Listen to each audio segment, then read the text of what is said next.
بسم الله الرحمن الرحيم. الحمد لله نحمده ونستعينه ونستغفره ونؤمن به ونتوكل عليه ونعوذ بالله من شرور أنفسنا ومن سيئات أعمالنا. من يهده الله فلا مضل له ومن يضلله فلا هادي له، ونشهد أن لا إله إلا الله وحده لا شريك له، ونشهد أن سيدنا وحبيبنا ومولانا محمدا عبده ورسوله صلى الله تعالى عليه وعلى آله وأصحابه وبارك وسلم تسليما كثيرا كثيرا. أما بعد فأعوذ بالله من الشيطان الرجيم. وإذ قال موسى لفتاه لا أبرح حتى أبلغ مجمع البحرين أو أمضي حقبا، فلما بلغا مجمع بينهما نسيا حوتهما فاتخذ سبيله في البحر سربا. فلما جاوزا قال لفتاه آتنا غداءنا لقد لقينا من سفرنا هذا نصبا. صدق اللہ العظیم. حضرات سامعین کرام، آج جمعے کا دن ہے اور جمعے کے دن سورۃ الکہف کی تلاوت کی خاص فضیلت ہے.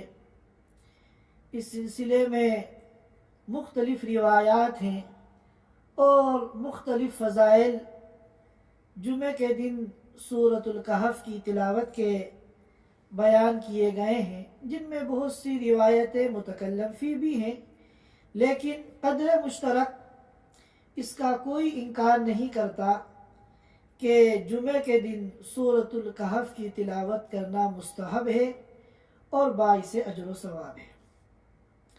اس مناسبت سے میں چاہتا ہوں، چونکہ آج کے دن ہم اللہ کی توفیق سے سورۃ الکہف کی تلاوت کا اہتمام کرتے ہیں، تو کچھ اس سورت کے مضامین بھی ہمارے سامنے آئے. یہ سورت تو اپنے مضامین کے اعتبار سے عجائبات کا ایک سمندر ہے. ظاہر ہے کہ پوری سورت کی تفسیر تو ایک مجلس میں نہیں بیان کی جا سکتی، اس کے لیے مہینوں چاہیے. لیکن یہ ہے کہ میں ایک واقعہ جو حضرت موسیٰ اور حضرت خضر علیہ السلام کا مشہور واقعہ ہے، اور اس سورت کے اندر پورے 2 رکوع میں وہ واقعہ بیان کیا گیا ہے. رکوع نمبر 9 اور رکوع نمبر 10. 15ویں پارے کے اواخر سے شروع ہو کر 16ویں پارے کے اوائل میں 2 رکوع میں یہ واقعہ بیان کیا گیا ہے. یہاں اس واقعے کو سمجھنے سے پہلے اس سورت کا مختصراً شان نزول سمجھنا چاہیے. یہ سورت مکی ہے، مکۃ المکرمہ کے قیام کے دوران نازل ہوئی ہے. جب کفار مکہ نے دیکھا کہ آپ صلی اللہ علیہ وسلم کی نبوت کا چرچا ہو رہا ہے اور ہماری تمام تر کوششوں کے باوجود آپ کی جو آواز ہے وہ بند نہیں ہو رہی ہے، بلکہ دن بدن آپ کی دعوت بڑھتی جا رہی ہے اور لوگ اندرون مکہ اور بیرون مکہ سے اسلام میں داخل ہو رہے ہیں، تو انہوں نے 2 اشخاص کو، نضر بن حارث اور ابن ابی معیط کو مدینہ منورہ بھیجا یہودیوں کے پاس، اور ان سے یہ کہا کہ آپ لوگ تورات اور انجیل کے عالم ہیں، آپ اپنی ان آسمانی کتابوں میں دیکھ کر ہمیں بتائیں کہ یہ جو محمد صلی اللہ علیہ وسلم نے نبوت کا دعویٰ کیا ہے، یہ اپنے اس دعوی نبوت میں کس حد تک سچے ہیں. اس سلسلے میں یہ آسمانی کتابیں کیا کہہ رہی ہیں؟ تو مدینے کے یہودیوں نے کہا کہ یہ جاننے کا طریقہ بہت آسان ہے، ان سے 3 سوال کرو، محمد سے صلی اللہ علیہ وسلم 3 سوالات کرو، اگر وہ ان 3 کے صحیح جواب دے دیں تو اس کا مطلب یہ ہے کہ وہ سچے نبی ہیں، اور اگر وہ ان 3 سوالوں کے جواب نہ دے پائیں تو سمجھ جاؤ کہ وہ اپنے دعوی نبوت میں جھوٹے ہیں۔ وہ 3 سوال کیا تھے؟ ایک تو اصحاب کہف کے بارے میں تھا کہ قدیم زمانے میں وہ نوجوان جو اپنی بستی کو چھوڑ کر گئے تھے ان کا کیا قصہ ہے۔ دوسرا قصہ ذوالقرنین کے بارے میں تھا، دوسرا سوال جو تھا وہ ذوالقرنین کے بارے میں تھا، اور تیسرا سوال تھا روح کے بارے میں کہ روح کیا چیز ہے۔ تو جب یہ لوگ مکے واپس آئے اور اہل مکہ کو انہوں نے یہ بات بتائی تو وہ لوگ بڑے خوش ہوئے کہ اب ہم آسانی سے ان کا امتحان لے سکتے ہیں۔ چنانچہ یہ کفار مکہ اللہ کے رسول صلی اللہ علیہ وسلم کے پاس آئے اور آپ سے یہ 3 سوالات کیے۔ اب ظاہر ہے کہ آپ کوئی بھی جواب اپنی طرف سے تو دیتے نہیں تھے۔ وَمَا يَنطِقُ عَنِ الْهَوَىٰ إِنْ هُوَ إِلَّا وَحْيٌ يُوحَىٰ، کہ اللہ کے رسول صلی اللہ علیہ وسلم اپنی طرف سے کوئی بات نہیں کہتے تھے، جو وحی نازل ہوتی تھی اسی کو بیان کرتے تھے۔ گفتئے او گفتئے اللہ بوت، گرچہ از حلقوم عبداللہ بوت۔ چنانچہ آپ صلی اللہ علیہ وسلم نے ان سے کہا کہ میں تمہیں کل بتاؤں گا۔ ظاہر ہے کہ اس دوران وحی کے ذریعے آپ کو معلوم ہو جائے گا، پھر آپ کل بتا دیں گے۔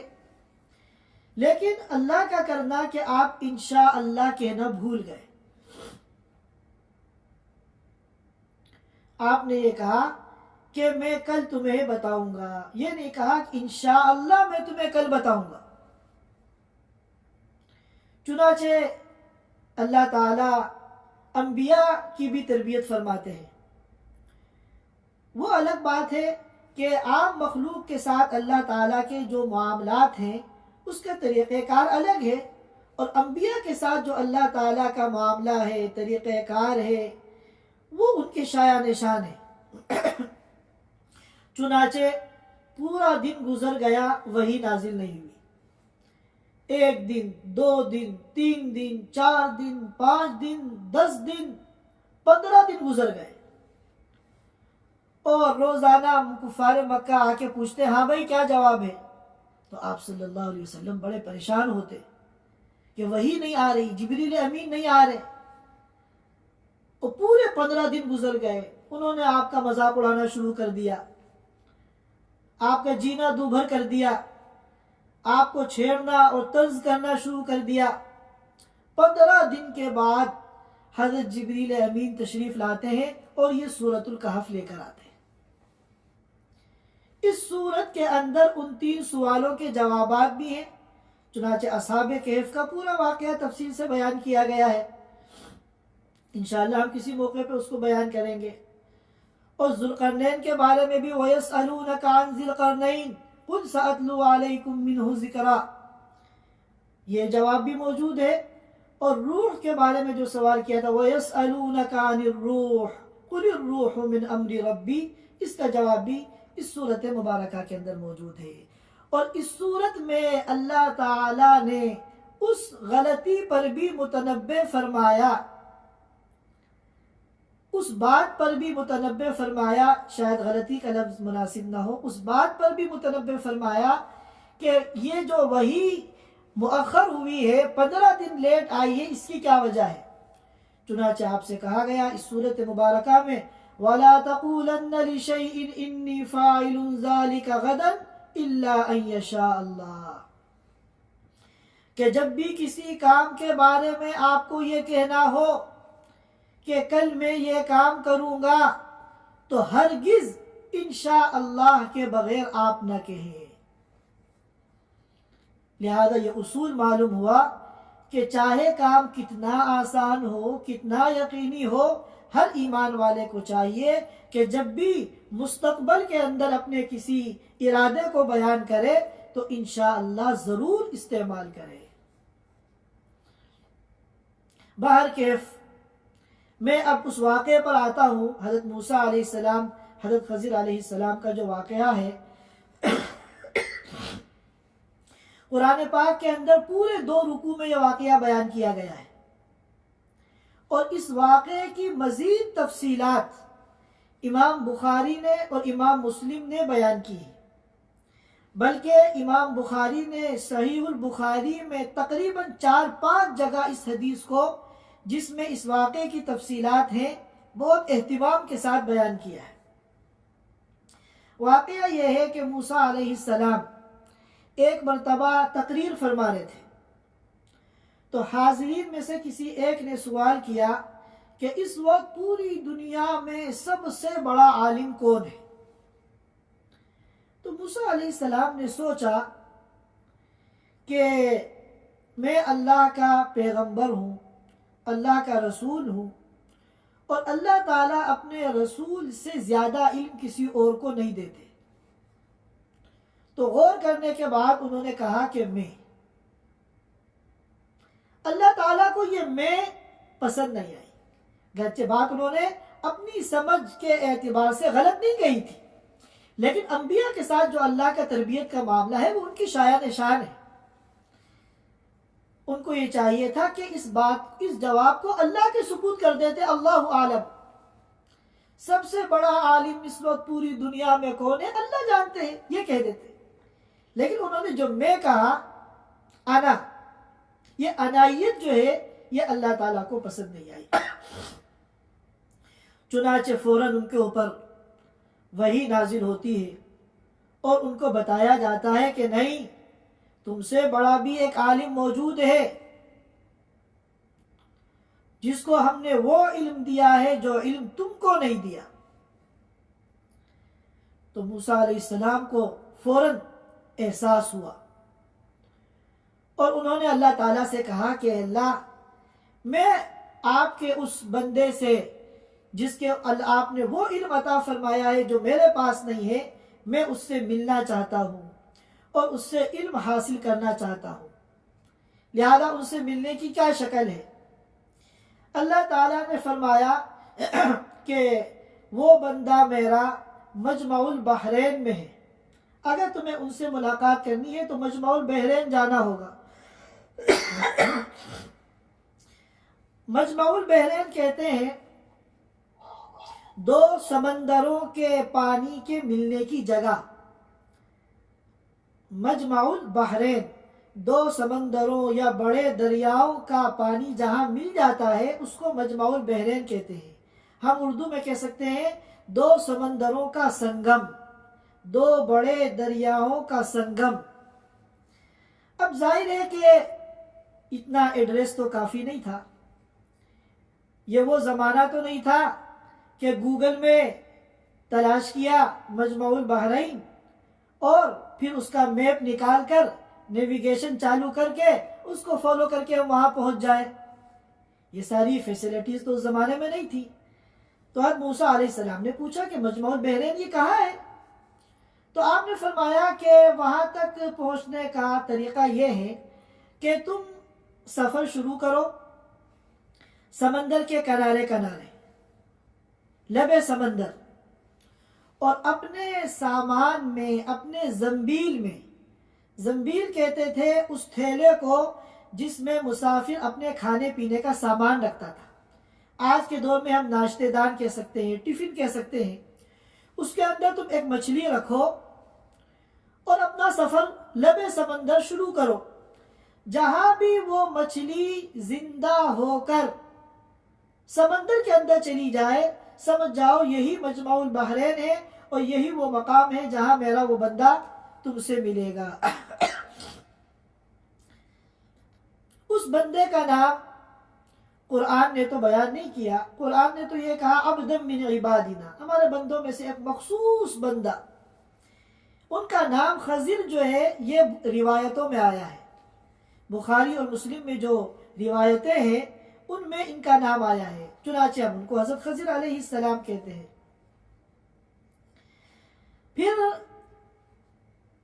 اتنی بات تو قرآن و حدیث سے سمجھ میں آتی ہے کہ وہ مچھلی جو تھی مردہ تھی، زندہ نہیں تھی، یہ بات تو طے ہے قرآن و حدیث کی روشنی میں۔ لیکن آگے وہ مچھلی کچی تھی یا بھنی ہوئی تھی، اور اگر بھنی ہوئی تھی تو کیا وہ سفر کے دوران اسی میں سے کھاتے تھے؟ یہ اس سلسلے کی روایات ہیں جو متکلم فی ہے، اور سب احتمالات ہیں۔ بعض کہتے ہیں کہ وہ بھنی ہوئی تھی، پکی ہوئی تھی، بعض کہتے ہیں نہیں وہ کچی تھی۔ پھر جو لوگ کہتے ہیں بھنی ہوئی تھی، ان میں سے بعض کہتے ہیں کہ وہ اسی میں سے کھاتے تھے، چنانچہ آدھی کے قریب اس مچھلی کو وہ کھا چکے تھے سفر کے دوران، اور بعض کہتے ہیں کہ نہیں، کھانے کے لیے الگ مچھلی تھی۔ تو بہرحال یہ تو سب احتمالات ہیں۔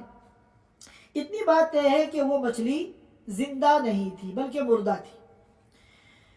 چنانچہ حضرت موسیٰ علیہ السلام نے سفر کی تیاری شروع کی اور اپنے خادم سے کہا، جن کا نام یوشع بن نون تھا، وَإِذْ قَالَ مُوسَىٰ لِفَتَاهُ لَا أَبْرَحُ حَتَّىٰ أَبْلُغَ مَجْمَعَ الْبَحْرَيْنِ أَوْ أَمْضِيَ حُقُبًا، کہ جب موسیٰ علیہ السلام نے اپنے خادم سے کہا، فتح کے معنی آتے ہیں نوجوان، اور جب فتح کی نسبت کسی انسان کی طرف کرتے ہیں تو اس وقت ترجمہ ہوتا ہے خادم کا، کیونکہ خادم عام طور پر ایسا رکھا جاتا ہے جو نوجوان ہو، صحت مند ہو، طاقتور ہو، اچھی طرح خدمت کر سکے۔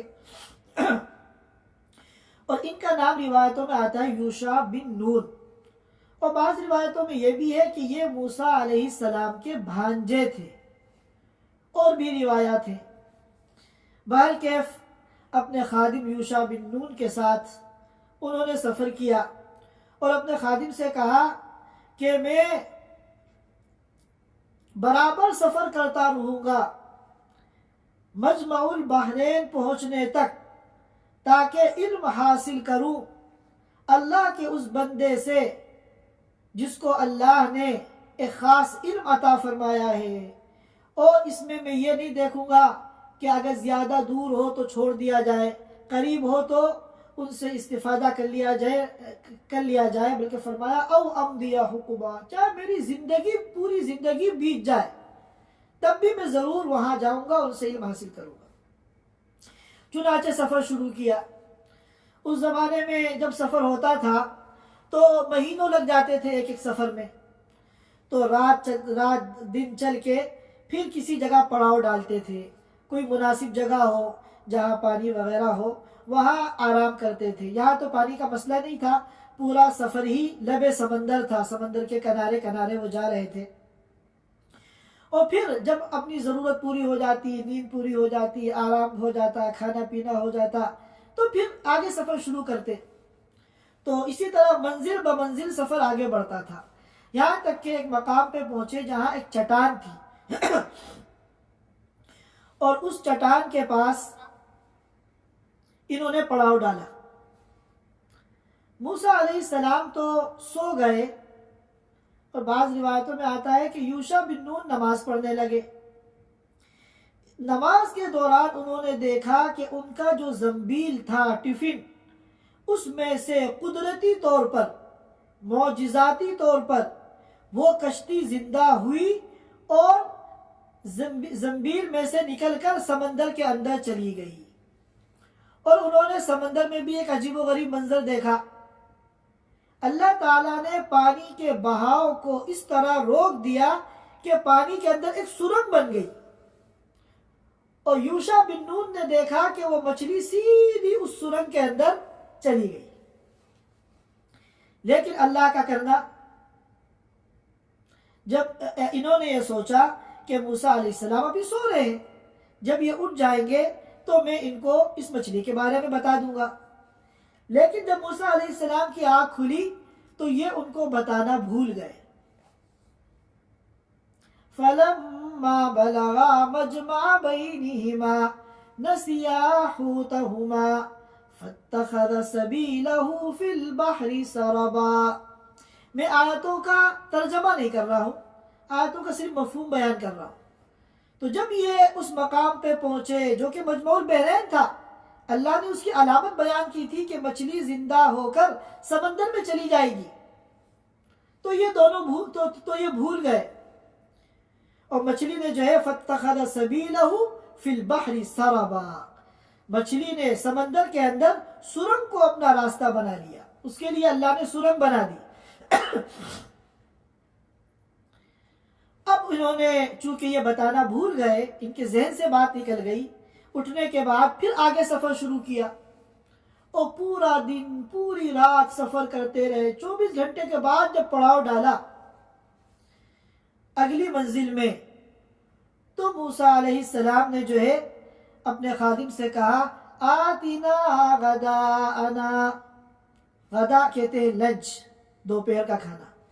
آتنا غداءنا لقد لقینا من سفرنا هذا نصبا، لاؤ ہمارا کھانا لاؤ، اور اس سفر نے تو ہماری جان نکال دی.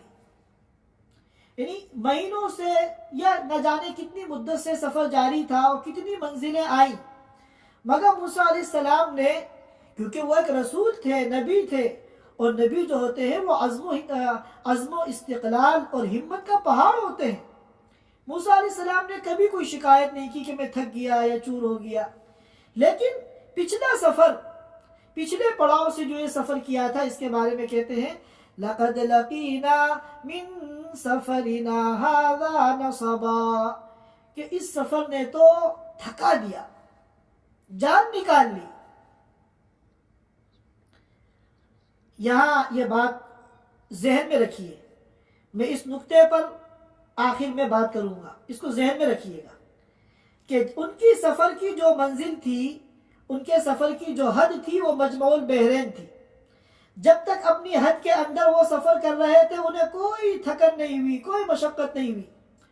اور جب بھول چوک کی بنیاد پر، غلط فہمی کی بنیاد پر مجمع البحرین کے آگے سفر شروع کیا، یعنی حد کو انہوں نے کراس کیا، تو اس کے بارے میں وہ فرمانے لگے کہ لَقَدْ لَقِينَا مِن سَفَرِنَا هَذَا نَصَبًا، اس سفر نے تو ہمیں تھکا دیا، جان نکال لی.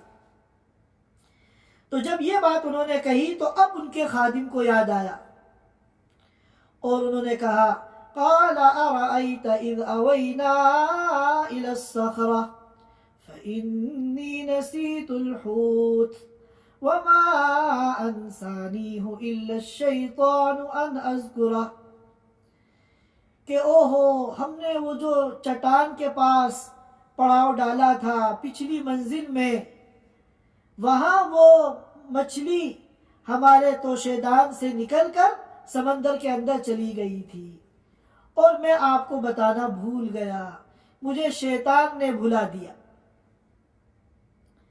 وَمَا أَنْسَانِيهُ إِلَّا الشَّيْطَانُ، مجھے شیطان نے بھلا دیا کہ میں آپ کو یاد دلاؤں.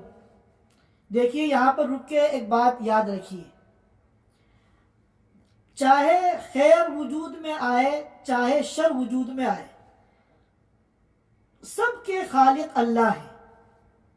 خالق خیر بھی اللہ ہے اور خالق شر بھی اللہ ہے. اللہ کی مرضی کے خلاف کوئی پتا حرکت نہیں کر سکتا. دنیا میں بڑے بڑے کانڈ ہوتے ہیں، بڑے بڑے جرائم ہوتے ہیں، کیا وہ اللہ کی مرضی کے بغیر ہو سکتے ہیں؟ نہیں ہو سکتے. لیکن اس کے باوجود ادب کا تقاضا یہ ہے کہ خیر کی نسبت ہمیشہ اللہ کی طرف کی جائے اور شر کی نسبت اللہ کی طرف نہ کی جائے. چنانچہ ایک مسنون دعا میں ہم لوگ کہتے ہیں الخیر کلہ بیدیک، اے اللہ ہر خیر آپ کے ہاتھ میں ہے، والشر لیس الیک، اور شر کی نسبت آپ کی طرف نہیں ہے. یہ ادب ہے. ورنہ جس طرح اللہ تعالیٰ خیر کو پیدا کرنے والے ہیں، خیر اللہ کی مرضی کے بغیر وجود میں نہیں آ سکتا، اسی طرح شر بھی اللہ کی مرضی کے بغیر وجود میں نہیں آ سکتا. چنانچہ ادباً انہوں نے یہاں شر کی نسبت شیطان کی طرف کی. وَمَا أَنْسَانِيهُ إِلَّا الشَّيْطَانُ أَنْ أَذْكُرَهُ.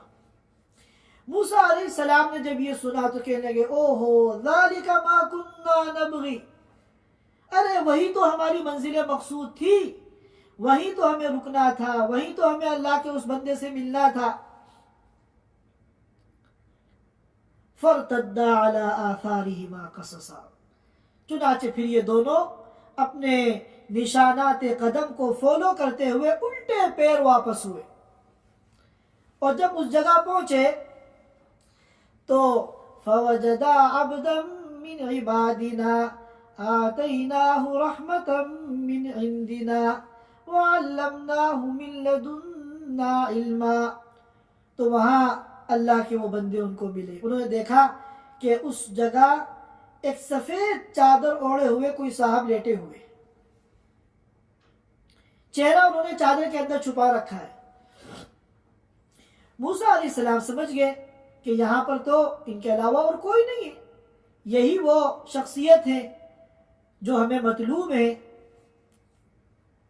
تو موسیٰ علیہ السلام نے سلام کیا تو انہوں نے چادر کے اندر سے منہ نہیں نکالا، بلکہ منہ چھپائے چھپائے کہا، ارے بھائی یہاں کون ہے سلام کرنے والا؟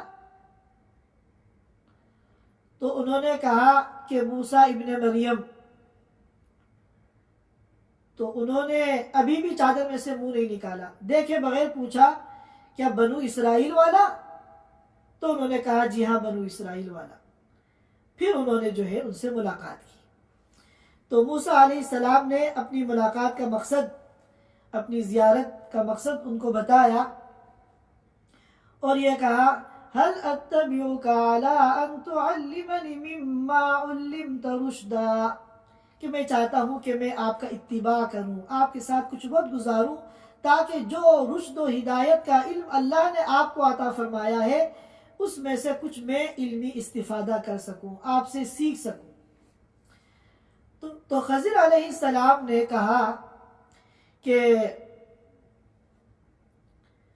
اِنَّكَ لَن تَسْتَطِيعَ مَعِيَ صَبْرًا، کہ تمہاری دال میرے ساتھ نہیں گلے گی، میرے جو معاملات ہیں وہ مختلف ہیں، وہ علم تکوینی کی بنیاد پر ہیں، اور تمہارے یہاں پر جو علم ہے وہ علم شریعت ہے، تو میرے معاملات پر تم صبر نہیں کرو گے، کیونکہ جب بہت سے ایسے معاملات جو بظاہر شریعت کے خلاف نظر آئیں گے تمہیں، تو ظاہر ہے کہ تم تو شریعت کے امام ہو، نبی جو ہوتا ہے وہ شریعت کا امام ہوتا ہے، اور جو شریعت کا امام ہو اس کے سامنے شرعی حکم کو توڑا جائے تو وہ صبر نہیں کر سکتا۔ تو انہوں نے کہا کہ تمہاری میرے ساتھ دال نہیں گلے گی، تم میرے معاملات پہ صبر نہیں کر پاؤ گے۔ تو انہوں نے کہا حضرت موسیٰ علیہ السلام نے سَتَجِدُنِي إِن شَاءَ اللَّهُ صَابِرًا وَلَا أَعْصِي لَكَ أَمْرًا، کہ انشاءاللہ آپ مجھے صبر کرنے والا پائیں گے۔ موسیٰ علیہ السلام بھی کیا کہہ رہے ہیں؟ انشاءاللہ آپ مجھے صبر کرنے والا پائیں گے، اور میں آپ کی کوئی نافرمانی نہیں کروں گا، جیسا آپ کہیں گے میں ویسا ہی کروں گا۔ چنانچہ انہوں نے کہا کہ ایک شرط ہے، میری کسی بھی فعل پر، میری کسی بھی بات پر تمہیں اعتراض کرنے کا حق نہیں ہے، یہاں تک کہ خود میں اس کی وجہ تمہیں بتاؤں۔ موسیٰ علیہ السلام نے وعدہ کر لیا کہ انشاءاللہ جیسا آپ کہیں گے ایسے ہی ہوگا۔ چنانچہ یہ دونوں حضرات انہوں نے اپنا سفر شروع کیا، اور ان کو سمندر پار کرنا تھا، تو کشتی کے لیے سمندر کے کنارے یہ کھڑے ہوئے۔ ایک کشتی آئی جو بڑی خوبصورت تھی، شاندار تھی، نئی قسم کی تھی، اور کشتی والے جو تھے وہ خضر علیہ السلام کو پہچانتے تھے، تو انہوں نے بغیر کسی اجرت کے، بغیر کسی معاوضے کے فری میں ان کو بٹھا لیا کہ آپ جہاں جانا چاہتے ہیں ہم آپ کو پہنچا دیں گے۔ راستے میں ایک چڑیا آئی اور اس نے سمندر میں اپنی چونچ ڈال کے پانی کا ایک قطرہ اپنے منہ میں لیا، تو حضرت خضر علیہ السلام نے کہا کہ دیکھو جتنا بھی علم میرے پاس ہے علم تکوینی، اور جتنا علم تمہارے پاس ہے علم شریعت، اللہ کے علم کے مقابلے میں وہ اس قطرے کے برابر ہے۔ اللہ کا علم اگر سمندر ہے تو ہمارا جو علم ہے وہ اس سمندر کے مقابلے میں اس قطرے کے برابر بھی نہیں. بہرکیف کشتی میں سفر شروع ہوا تو تھوڑی دیر میں خضر علیہ السلام نے ایک عجیب و غریب حرکت کی. اپنے سامان میں سے ایک کلہاڑی نکالی اور کشتی کا جو تختہ تھا وہ کلہاڑی سے توڑ دیا. اب موسیٰ علیہ السلام جو امام شریعت تھے انہوں نے اعتراض کیا کہ یہ آپ نے کیا کیا؟ هل جزاء الاحسان الا الاحسان، ہونا تو چاہیے تھا کہ احسان کے بدلے میں احسان کیا جائے، آپ نے تو احسان کے بجائے ان کا نقصان کر دیا. ان لوگوں نے بغیر فیس کے، بغیر معاوضے کے یہ ہمیں سفر کرا رہے ہیں، ہمارے اوپر احسان کر رہے ہیں، اور ہم نے بجائے احسان کا جواب احسان سے دینے کے انہیں نقصان کر دیا. تو انہوں نے کہا کہ الم اقل انک لن تستطیع معی صبرا، موسیٰ میں نے کہا نہیں تھا کہ تمہاری دال نہیں گلے گی میرے ساتھ؟ تم سے میں نے کہا نہیں تھا کہ میرے کسی کام پر اعتراض مت کرنا، میری کسی حرکت پر انگلی مت اٹھانا؟ تو موسیٰ علیہ السلام کو فوراً احساس ہوا. انہوں نے کہا لا تؤاخذنی بما نسیت ولا ترہقنی من امری عسرا، کہ میں بھول گیا تھا، آپ میرا مواخذہ نہ کریں اور میرے خلاف کوئی ایکشن نہ لیں. اور انہوں نے سوری بول دیا. چنانچہ پھر آگے بڑھے، کشتی سے اتر کے زمین پہ سفر شروع کیا. ایک بستی میں پہنچے، وہاں کچھ بچے کھیل رہے تھے. ان میں ایک بڑا خوبصورت بچہ تھا. تو خضر علیہ السلام نے اس بچے کی گردن کو پکڑ کر اس طرح موڑا کہ وہ بچہ وہی ختم ہو گیا، اس بچے کا قتل کر دیا. تو موسیٰ علیہ السلام کہا، چپ ہونے والے تھے، انہوں نے کہا یہ کیا غضب کیا آپ نے، ایک معصوم کی جان لے لی، بغیر کسی جرم کے ایک معصوم بچے کی آپ نے جان لے لی، یہ آپ نے کیا کیا؟ انہوں نے پھر یاد دلایا کہ موسیٰ میں نے نہیں کہا تھا تم سے کہ اِنَّكَ لَن تَسْتَطِيعَ مَعِيَ صَبْرًا، تم میرے ساتھ نہیں چل پاؤ گے، تم بات بات پر اعتراض کرو گے. تو موسیٰ علیہ السلام کو بھی اب اندازہ ہو گیا کہ واقعتاً میرا ان کا ساتھ بڑا مشکل ہے، کیونکہ یہ تو شریعت کے امام ہیں، شریعت کے خلاف کوئی بات نظر آئے گی تو یہ صبر نہیں کر سکتے. تو موسیٰ علیہ السلام نے اب یہ وعدہ نہیں کیا کہ مجھ سے غلطی ہو گئی، آئندہ میں صبر کروں گا، کیونکہ ان کو اندازہ ہو چکا تھا کہ ہمارا اور ان کا ساتھ ہی زیادہ لمبا چلنے والا نہیں ہے. چنانچہ موسیٰ علیہ السلام نے کہا کہ ٹھیک ہے، آئندہ اگر میں اعتراض کروں تو آپ کو حق ہے کہ آپ مجھ کو الگ کر دیں اور اپنی رفاقت سے اور اپنی صحبت سے مجھے محروم کر دیں. قال ان سألتك عن شيء بعدها فلا تصاحبني قد بلغت من لدني عذرا. انہوں نے کہا اچھی بات ہے، آگے بڑھے. ایک بستی میں پہنچے. اب یہ لوگ بھوکے تھے اور کھانے پینے کا کوئی سامان ان کے پاس تھا نہیں. تو ان لوگوں نے بستی والوں سے کہا کہ بھائی ہم مہمان ہیں، تمہارے پاس کچھ کھانے پینے کو اگر ہو تو ہمیں دے دو. تو بستی والے بڑے کنجوس، مکھی چوس تھے. ایک محاورہ ہے، کنجوس مکھی چوس. جو بہت زیادہ کنجوس ہوتا ہے اسے کہتے ہیں مکھی چوس. مکھی چوس کیوں کہتے ہیں؟ کہ ایک کنجوس کی چائے میں مکھی گر گئی تو اس نے سوچا کہ اگر میں اس مکھی کو نکال کر پھینک دوں گا تو اس مکھی کی باڈی کے اندر جو چائے کا قطرہ ہے وہ ضائع ہو جائے گا. تو اس نے اس کو پہلے چوسا پھر پھینکا تاکہ اتنی چائے بھی اس کی ضائع نہ ہو. اس لیے اسے کہتے ہیں کنجوس مکھی چوس. تو وہ بستی والے جو تھے وہ بڑے کنجوس تھے. انہوں نے انکار کر دیا کہ نہیں، ہم تمہاری کوئی مہمان نوازی نہیں کریں گے. خیر یہ لوگ خاموش ہو کے کیا کر سکتے تھے. اسی بستی میں انہوں نے دیکھا کہ ایک گھر کی دیوار ہے جو گر رہی ہے. تو خضر علیہ السلام نے آگے بڑھ کے اس کو سہارا دیا اور اس دیوار کو جو ہے کھڑا کر دیا، اور وہ دیوار صحیح ہو گئی اور وہ دیوار محفوظ ہو گئی. تو اب موسیٰ علیہ السلام نے پھر اعتراض کیا کہ جب ان لوگوں نے ہمیں کھلانے پلانے سے انکار کیا تھا تو آپ نے بلا معاوضہ فری میں ان کو یہ کام کیوں کر دیا؟ لَوِ اتَّخَذْتَ عَلَيْهِ أَجْرًا، آپ اگر چاہتے تو ان سے معاملہ کر لیتے کہ ہم تمہاری دیوار درست کریں گے، اس کے بدلے میں تم ہمیں کچھ کھلا پلا دو۔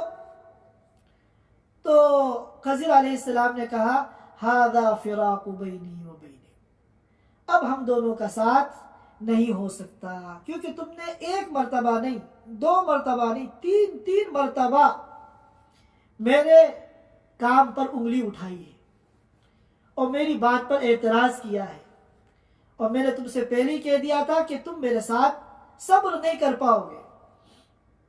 چنانچہ کہا کہ اب ہم دونوں کے راستے الگ ہیں۔ هَذَا فِرَاقُ بَيْنِي هَذَا فِرَاقُ بَيْنِي وَبَيْنَكَ، اور پھر انہوں نے کہا کہ جن باتوں پہ تم نے اعتراض کیا ہے اب میں ان کے جوابات تمہیں دیتا ہوں، الگ ہونے سے پہلے تم جواب ضرور سن لو تاکہ تمہیں تمہاری بدگمانی دور ہو جائے۔ سب سے پہلے انہوں نے بتایا کہ جس کشتی پہ ہم لوگ سوار ہوئے تھے وہ کشتی چند یتیموں کی تھی، اور بعض روایتوں میں آتا ہے کہ وہ کل 10 بھائی تھے، ان میں سے 5 ہینڈی کیپ تھے، معذور تھے، اور 5 بھائی صحیح تھے۔ تو یہ 5 بھائی کماتے تھے جس سے سب کی ضرورت پوری ہوتی تھی، اور ان کا جو ذریعہ معاش تھا وہ یہ کشتی تھی۔ یہ 5 بھائی یہ کشتی چلاتے تھے اور اس سے جو کچھ کماتے تھے اپنا بھی پیٹ پالتے تھے اور اپنے جو ہینڈی کیپ بھائی تھے ان کا بھی پیٹ پالتے تھے۔ اور آگے جہاں یہ کشتی جا رہی تھی وہاں ایک بادشاہ رہتا ہے، اور وہ بادشاہ بڑا ظالم ہے، جب بھی کوئی اچھی اور خوبصورت بے عیب کشتی نظر آتی تو وہ اس کو غصب کر لیتا۔ چنانچہ میں نے اس لیے تختہ توڑ کر عیب لگا دیا تاکہ وہ بادشاہ اس کشتی پر قبضہ نہ کرے، اس کشتی کو غصب نہ کرے، ورنہ یہ بیچارے یتیم بچے کہاں جائیں گے؟ یہی تو ایک سہارا ہے ان کا۔ جہاں تک اس تختے کی بات ہے اس کو تو وہ آسانی سے جوڑ لیں گے بعد میں۔ اور جہاں تک دوسرے قصے کی بات ہے کہ جس بچے کو میں نے قتل کیا، یہ جو بچہ تھا اس کے جو والدین تھے وہ بڑے نیک تھے، اللہ تعالیٰ کے مطیع و فرما بردار تھے، اور اس بچے کے بارے میں یہ تقدیر میں لکھا ہوا تھا کہ اگر یہ بچہ بڑا ہوگا تو خود بھی گمراہ ہوگا، سرکش ہوگا، اور اپنے ماں باپ کے لیے بھی فتنہ اور آزمائش کا سبب بنے گا۔ چنانچہ اللہ نے یہ چاہا کہ اس کو بالغ ہونے سے پہلے، مکلف بننے سے پہلے اس کو قتل کر دیا جائے تاکہ یہ خود ہمیشہ کی جہنم کی آگ سے بچ جائے اور ان کے ماں باپ کا ایمان اور دین بھی سلامت رہے، اور اس کے بدلے میں اللہ تعالیٰ اس کے ماں باپ کو ایک اولاد دے۔ چنانچہ روایتوں میں آتا ہے کہ وہ اولاد دی اللہ نے اس بچے کے ماں باپ کو ایک بیٹی کی شکل میں، اور اس بیٹی کے بطن سے نبی پیدا ہوئے۔ تو پوری بات نقل کرنے کے بعد خضر علیہ السلام نے کہا بتاؤ میں نے ان کے اوپر ظلم کیا یا میں نے ان کے اوپر احسان کیا؟ پھر تیسری بات، تم نے کہا کہ بغیر اجرت لیے، بغیر معاوضے کے وہ دیوار کیوں صحیح کر دی؟ اگر چاہتے تو اس کی اجرت لے لیتے، اور اگر وہ اجرت دینے کے لیے تیار نہ ہوتے تو دیوار کو گرتا چھوڑ دیتے۔ تو یہ کہا کہ اصل میں یہ جو دیوار تھی، اس دیوار کے نیچے خزانہ گڑا ہوا تھا، خزانہ گڑا ہوا تھا 2 بچوں کا، اور ان کے جو ماں باپ تھے وہ بہت نیک تھے۔ اگر یہ دیوار گر جاتی، خزانہ کھل جاتا تو لوگ ان کے اس مال پہ قبضہ کر لیتے، یا بچوں ہی کو اگر ملتا تو وہ بچے کم عمر تھے وہ لٹا دیتے۔ تو اس لیے میں نے اس دیوار کو صحیح کر دیا۔ اب جب یہ بچے اس قابل ہو جائیں گے کہ اپنے مال کو صحیح طریقے سے استعمال کر سکے تب یہ دیوار گرے گی اور وہ اپنے خزانے کے مالک ہو جائیں گے۔ یہ واقعہ ہے جو سورۃ الکہف کے اندر بیان کیا گیا ہے.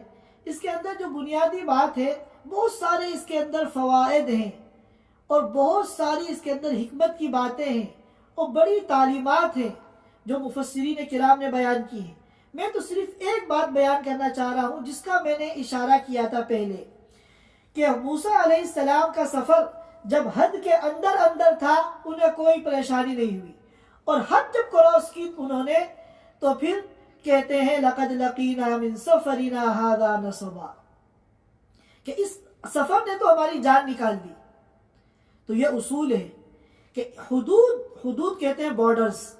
انسان جب بارڈرز کے اندر رہتا ہے سکون سے رہتا ہے، اور حدود کو جب بارڈرز کو کراس کرتا ہے تو پھر پریشانیاں، مشقتیں، ٹینشن اس کو لاحق ہوتی ہے. اب ایک شخص ہے، غریب ہے، فقیر ہے، اپنے ملک کے اندر ہے، تو سوکھی روٹی کھا کر بھی وہ خوش ہے، سکون ہے اس کی زندگی میں. لیکن ایک شخص ایسا ہے جو غیر قانونی طور پر اپنے ملک کا بارڈر کراس کر کے دشمن کے ملک میں چلا گیا، تو چاہے وہاں کتنے عیش و آرام کے کمرے میں ہو، کھانے پینے کی بھی فراوانی ہو، ہر وقت وہ ٹینشن میں رہے گا کہ اگر CID والوں کو پتہ چل گیا کہ میں اس طرح غیر قانونی طور پہ بارڈر کراس کر کے یہاں آیا ہوں تو مجھے پکڑ کے جیل میں ڈال دیں گے. تو اسی طرح اللہ تعالیٰ نے ہمیں جو دنیا کی زندگی دی ہے تو ہمارے لیے بھی اللہ نے حدود متعین کی ہیں کہ تم ان حدود کے اندر رہ کے زندگی گزارو. حدود سے باہر نکلو گے تو پریشان ہوگے. اور وہ حدود کیا ہے؟ وہ یہ اللہ تعالیٰ کے احکامات ہیں. جگہ جگہ قرآن میں جب یہ احکام بیان کیے جاتے ہیں تو اللہ فرماتے ہیں تلک حدود اللہ، یہ اللہ کے حدود ہیں. جو ان حدود کی پاسداری کرے گا، حدود کے اندر رہے گا، اللہ کے احکامات کو پورا کرے گا، اللہ تعالیٰ اس کی دنیا بھی بنائیں گے اور اس کی آخرت بھی بنائیں گے. یدخلہ جنات تجری من تحتها الانہار خالدین فیہا ومن یتعد حدودہ، جو اللہ کے ان حدود کو کراس کرے گا اور اللہ کے احکامات کو توڑے گا تو چاہے دنیا کتنی بھی اس کے پاس ہو اس کی زندگی کے اندر سکون نہیں آئے گا، اور آخرت میں اللہ اس کو جہنم میں داخل کریں گے. تو معلوم ہوا کہ دلوں کا جو سکون ہے وہ اللہ نے دنیا میں رکھا ہی نہیں ہے، بلکہ دلوں کا جو سکون ہے وہ اللہ نے اپنے دین میں رکھا ہے. الا بذکر اللہ تطمئن القلوب، دلوں میں جو سکون ہوتا ہے وہ اللہ کے ذکر سے، اللہ کی عبادت سے، اللہ کی اطاعت سے، اللہ کے دین پر چلنے سے حاصل ہوتا ہے. ورنہ دنیا کے بڑے بڑے دولت مند لوگ جب تک راتوں کو 2 نیند کی گولیاں نہیں کھا لیتے ان کو نیند نہیں آتی. اور ایک مسجد کا غریب مؤذن، سوکھی روٹی کھانے والا جب بستر پہ لیٹتا ہے تو اس کی زندگی میں اتنا سکون ہے کہ تکیے پہ سر رکھنے سے پہلے جو ہے وہ خراٹے لینے شروع کر دیتا ہے. ابھی کل و پرسوں کا واقعہ ہے، پاکستان کے اندر ایک بہت بڑے پیسے والے اور دولت مند جن کے بڑی بڑی کمپنیاں، کارخانے، آمدنی کی ذرائع بے تحاشا، خرچہ کچھ نہیں، شادی ہوئی نہیں، نہ بیوی نہ بچے، اور دولت ہی دولت. انہوں نے کل کا واقعہ ہے یا پرسوں کا، انہوں نے بیڈ روم میں خودکشی کر لی. خودکشی انسان کب کرتا ہے؟ جب ٹینشن جو ہے وہ حد سے زیادہ بڑھ جاتی ہے. تو اس لیے دنیا چاہے کم ہو، اصل جو ہے وہ دین ہے. اگر دین ہماری زندگی میں ہوگا تو ہماری زندگی کے اندر سکون ہوگا. آج پوری دنیا جس چیز کی سب سے زیادہ محتاج ہے وہ سکون ہے.